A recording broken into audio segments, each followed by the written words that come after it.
All right, hi everyone. I am Alexandra Lewis, and today I will be sharing with you an original poem.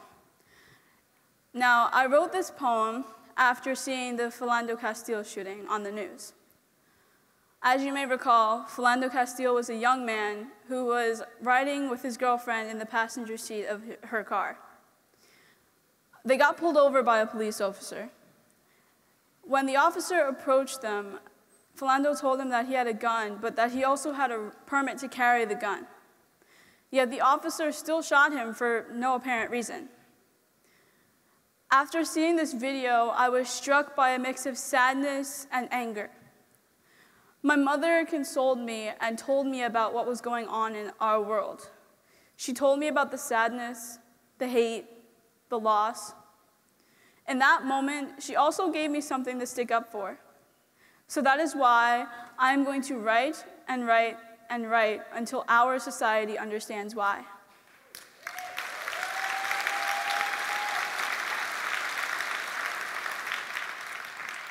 So just know that this is only one chapter in my book, and is only one chapter on my road to true peace, love, and equality.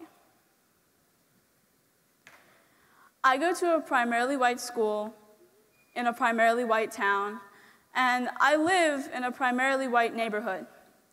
But my school wants to tell me that diversity is one of their #1 priorities.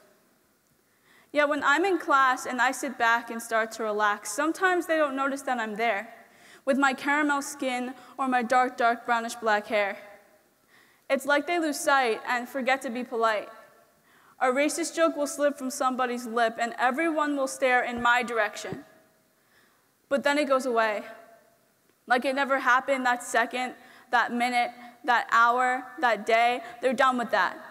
The teacher didn't even turn her back to see who was acting so offensively to me. But I forget it too. Because who cares about the little offensive joke and the little black girl? But mostly, who cares about the little black girl? Who cares what she thinks? Who cares what she says? But even though it's already in their heads that I do not care, they will still stare in my direction. And then they giggle. And ooh, why? Why would you say something like that? You know she's black. You know she's black.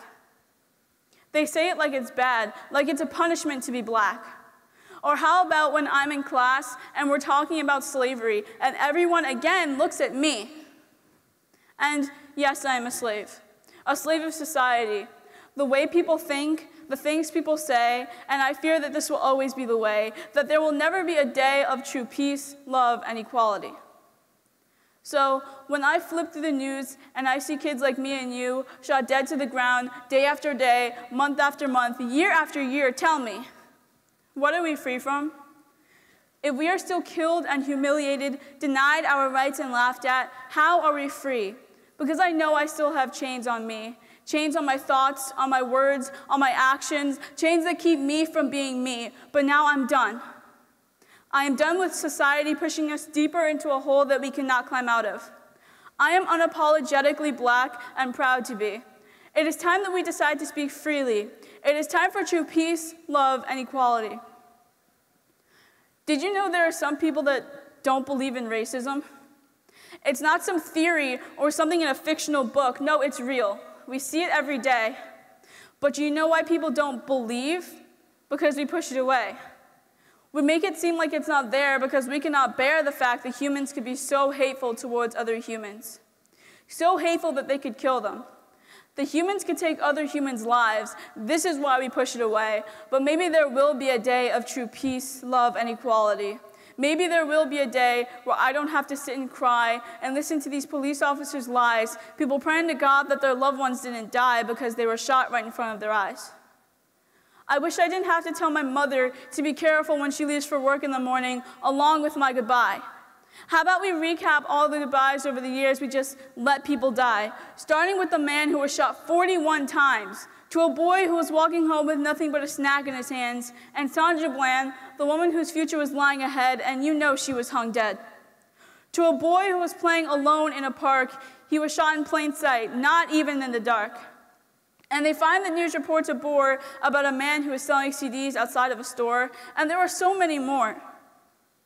It is so hard to try and imagine my future and not see one day of true peace, love, and equality. But I still have hope. I still have hope that people will let go of the stereotypes and realize that we are all the same. And I still have hope that people will open their eyes and realize that things like slavery, Jim Crow, and segregation were not just left behind after people like Martin Luther King, Malcolm X, and Rosa Parks made a difference.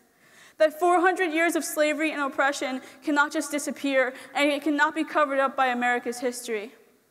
No one will understand why we still have hope, and no one will understand why we fight for equality in every way, shape, and form. And no one will understand why I still believe in the day of true peace, love, and equality. Thank you.